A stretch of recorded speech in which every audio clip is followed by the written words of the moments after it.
அவையில் கூடியிருக்கும் அனைவருக்கும் என் வணக்கத்தை கூறிக்கொண்டு, என்னுடன் பயணித்துக் கொண்டிருக்கும் என் தோழிகளுக்கும் என் வணக்கத்தை கூறிக்கொண்டு, என் தாயான தாய் மூகாம்பிகை அம்மனின் அருளையும் பெற்றுக்கொண்டு என்னுடைய உரையை தொடங்குகிறேன். தலைப்பு வந்து நான் மறக்கவே இல்லை. சரி சரி.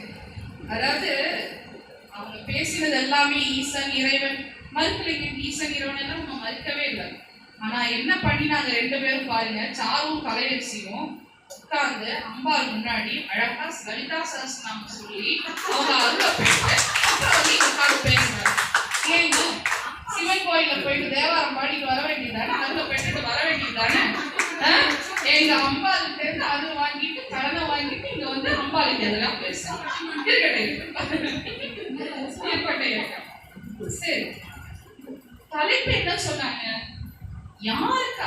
யாருக்கு இறைவனா இறைவியா வந்து எழுதி உங்களுக்கு வந்து அருள் புரிஞ்சாங்க? திருநெல்வேலி எனக்கு சொந்த ஊர். அந்த ஊர்ல இருந்து என்னுடைய நெல்லையப்பர் காந்திமதி அம்மா. ஆனா காந்திமதி அம்மாவோட ஒரு பக்தர் இருந்தார். என்ன பக்தர்? அவர் என்னன்னா தினமும் கோயில வந்து விளக்கேற்கிறது அவரோட வேலை. ஒரு கூலி தொழிலாளி, ரொம்ப சிறிய தொழிலாளி, விளக்கேற்றிட்டே இருப்பார். இவர் தினம் விளக்கேற்றது ஒரு தேவி உபாசனை வராரு. இந்த தேவி உபாசனம் பண்றவங்க இவங்களுக்கெல்லாம் டக்குனு ஒருத்தரை பார்க்கணும்னு தெரிஞ்சிடும். இவங்களுக்கு நம்ம சொல்லிட்டு போகணும், அருள் புரிஞ்சுட்டு போகணும். அப்படி ஒரு மந்திரத்தை வந்து அவருக்கு சொல்லிட்டு போறாரு.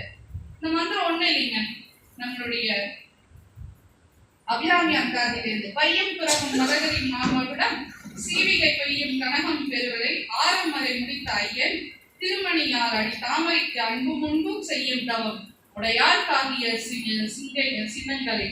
அதாவது அம்பிகையின் திருவடியை வணங்குக, வணங்கிடுக, வணங்கியால் என்ன பயன் அப்படிங்கிறது இந்த ஸ்லோகம் நம்ம சொல்லுவோம் அப்படின்னு அவர் சொல்லிட்டு, இதை எப்படி சொல்லணும்னு வேற சொல்லிட்டு போனார்.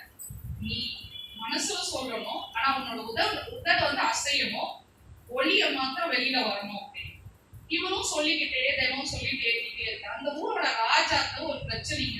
என்னன்னா அவரோட அமைச்சர் ஒரு கரெக்டட் அமைச்சர்னு வச்சுக்கோங்களேன். இவர் என்ன பண்றது இவருக்கு ஒரே கவலையா இருக்கு ராஜா. அப்படி கவலைப்பட்டுட்டு இருக்கும்போது அவர் சரி நம்மளுடைய காந்திமதி அமைதியே போய் அதுக்கு தீர்வு காணலான்னு உள்ள வராரு. உள்ள ராஜா வந்தாலே என்னன்னா ஒரே படோபாகமா இருக்கு, ஒரே நிசப்தமா இருக்கு. ஆனா ஒரே ஒரு சின்ன ஒளி மாத்திரம் சத்தம் மாத்திரம் கேட்குது. கேட்ட இந்த சத்தம் எல்லாரும் போகுது. இந்த அடியார் வந்து அவர் விளக்கேற்றிட்டு இந்த மந்திரத்தை சொல்லிடுறாரு. அந்த அவ்வளோ சவுண்ட், அந்த நிசப்தம் வந்தோட அந்த மந்திரத்தோட உச்சாரணம் அவ்வளோ இதா கேட்டோம்னா நீ என்ன சொல்லிட்டு இருக்க? எனக்கு ஒரு தேவி வாசகர் சொன்னாரு, இந்த அபிராமியோட நீ தான் என்னோட மந்திரி. எப்போ இந்த இவ்வளோ நிசப்தத்திலையும் இவ்வளோ இதுலையும் நீ இந்த மாதிரி ஒரு கடமையை ஆட்டிட்டு இருக்கியோ நீ தான். அப்படிதாங்க அம்பாள் எல்லாருக்கும் அருள் புரிவாங்க. நம்ம செய்ய வேண்டிய கடமையும் செஞ்சுட்டு அவளையும் நினைச்சாதாங்க அம்பாள் அருள் புரிவாங்க. சரி, எல்லாரும் என்ன சொன்னாங்க? திருநாள சம்பந்தர் நம்ம கண்ணுக்கு தெரியாது. நான் என் கண்ணுக்கு தெரிஞ்ச என் வாழ்க்கையில நடந்த ஒரு கதையை நான் சொல்றேன். அம்பாள் எப்படி அருள் புரிஞ்சிருக்காங்க. என்னுடைய பாட்டி திருநெல்வேலின்னு சொன்னேன். திருநெல்வேலியில ஒரு குக்கிராமங்க, எங்களோட ரெங்கசமுத்திரம்னு சொல்லுவோம். திருப்படை மருத்துவர் பக்கத்துல தாமிரபரணி பெருக்கெடுத்து ஓடுற ஆறுக்கு பக்கத்துல நாங்க வாழ்ந்தவங்க. அப்படி இருக்கும்போது எங்க தாத்தா அப்பாவோட அப்பா சொல்றேன், இந்த அம்மை நோய் போட்டு ரொம்ப கஷ்டப்பட்டுட்டு இருந்தாரு. அப்ப எங்க பாட்டி பிரெக்னென்ட் ஆகும், ஒரு குழந்தைய கொடுக்கக்கூடிய ஒரு சூழ்நிலையில இருந்தாங்க. ரொம்ப வருத்தப்பட்டுட்டு என்ன ஆகும், ஊரே வைத்தியெல்லாம் சொல்லிட்டாங்க இவர் இதான். அப்பா அவருக்கு எங்க தாத்தாக்கு ஒரு 50 வயசு அந்த மாதிரிதான் இருந்தது. அவர் 93 வயசு வரைக்கும் இருந்தாங்கிறது வேற கதை. எங்க பாட்டிக்கு ரொம்ப வருத்தம், நம்ம இந்த சின்ன குழந்தைங்களை வச்சு என்ன பண்றது, ரொம்ப வருத்தப்பட்டுட்டு இருக்கும்போது அம்பாலை நினைச்சு போன அலங்காரி அம்மன் சொல்லி அந்த ஊர்ல ஒரு சின்ன தேவதை பார்க்க அவ்வளோ அழகா இருக்கும். அலங்காரி அம்மன் அலங்கார பூஷ்டியா அவ்வளோ அழகா இருக்கும். அந்த அம்மனை வேண்டிட்டு நைட்டு படுத்து தூங்கி இருக்காங்க. நைட்டு அம்மன் வந்து சத்தியத்தையும் சத்தியமான அம்மா வந்து கனவுல வந்துட்டு பெருசா சிறுசா இந்த ரெண்டு கேள்விதான் அம்பாள் கேட்டிருக்கோம். பெருசா சிறுசா. எங்க பாட்டு எப்பவுமே கொஞ்சம் புத்திசாலிங்க. சிறுசுன்ட்டாங்க. பெரிய உருவமா பெருசா நான் எடுத்துக்கிட்டோமா சின்னதை எடுத்துக்கிட்டோமா? சின்னதை எடுத்துக்கோ, பெருசா எனக்கு கொடுத்துரு. அதாவது எங்க கணவரை கிட்ட கொடுத்துரு, குழந்தை போனா எனக்கு இன்னொரு குழந்தையை பெற்று முடியும், கணவர் போனா இன்னொரு கணவர் கிடைக்காது. அந்த காலம் அப்படிப்பட்ட காலம் இல்லை சொன்னா. அடுத்த 2 நாள்கள் எங்க தாத்தா அப்படி ஒரு வியாதி இந்த மாதிரியும் இல்ல, ஜம்முன்னு எந்த சொக்காது. 93 வயசு வரைக்கும் அந்த மனுஷன் வாழ்ந்தாரு. எங்க பாட்டி 85 வயசு வரைக்கும் வாழ்ந்தாரு. இன்றைக்கும் எங்க குடும்பத்துல என்ன விசேஷம், என்ன நாட்கிழமை, நான் அலங்காரி அம்மன் நினைக்காத ஒரு நாள் இருக்கவே இருக்காது. அவளுக்கு ஒரு புடவையோ அவளுக்கு ஒரு சித்தாடைய கொடுக்காம நாங்க எதையுமே இன்னைக்கு வரைக்கும் செஞ்சதில்லை.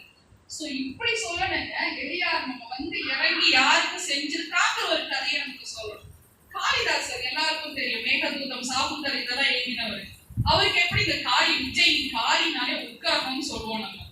அவரையே ஒரு காமெடி பீஸ் ஆகிட்டாருங்க நம்ம காளிதாசர். அப்படிப்பட்டவர் இவரு.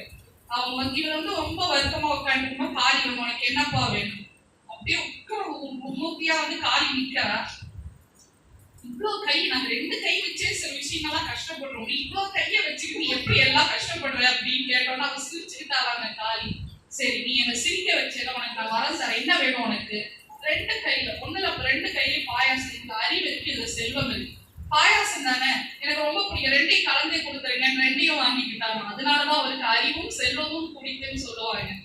சோ இதுல இருந்து என்ன தெரியுது, ஒரு அம்மாட்ட கேட்டானா எல்லாமே கிடைக்கும். ஆனா இறைவன்கிட்ட கேட்கறது ரொம்ப கடுமைங்க. நவராத்திரியில் நம்ம என்ன பண்றோம், அலங்காரம் பண்ணிட்டு ஆசியா பண்ணிட்டு எல்லாரையும் வரவேற்று வீட்டுக்கு கூப்பிட்டு எல்லாருக்கும் பணிவிடை செஞ்சு நம்ம கொடுக்க வேண்டியதை கொடுத்து அருள் பெற்று எல்லாம் பண்றோம். சிவராத்திரியில நம்ம மாத்திரம் விரதம் இருந்து பட்டி கண்டு நம்ம மாத்திரம் அருளை பெற்றுக்கிறோம். ஆனா நவராத்திரியில பார்க்கிறவங்க எல்லாரையும் அம்பாலா நினைச்சு நம்ம அருள் பெற்றுக்கிறோம் இல்லையா? ஆண்டவர் எல்லாரையும் அருள்பா இருக்கு. அது மாத்திரமா வரலட்சுமி விரதம், நவராத்திரி, ஆடி மாதம், சித்திரை மாதம், இத்தனை இருக்குங்க எங்க அம்பாளுக்கு. இதெல்லாம் ஒரு பெரிய விஷயம். இன்னைக்கு மும்பை அவ்வளவு செழிப்பா இருக்கு அப்படின்னு நம்ம எல்லாருமே சொல்றோம். மும்பைனாலே பணக்கார ஊர் தாங்க, இப்படி பணம் இருக்கு. அதுக்கு ஒரே காரணம், இந்த மகாலட்சுமி அங்க உட்கார்ந்துட்டு இருக்காங்க. அவளை தமிழ்நாட்டுக்கு கூப்பிடுறோம், ரொம்ப கஷ்டப்பட்டு வரமாட்டாங்க, திருப்பி உட்கார்ந்து இருக்காங்க மகாலட்சுமி. சோ அதனாலதான் மும்பை அவ்வளவு வியாபிச்சிருக்கு என்று கூறி எனக்கு வாய்ப்பளித்த அத்தனை நல்லவர்களுக்கு நன்றி.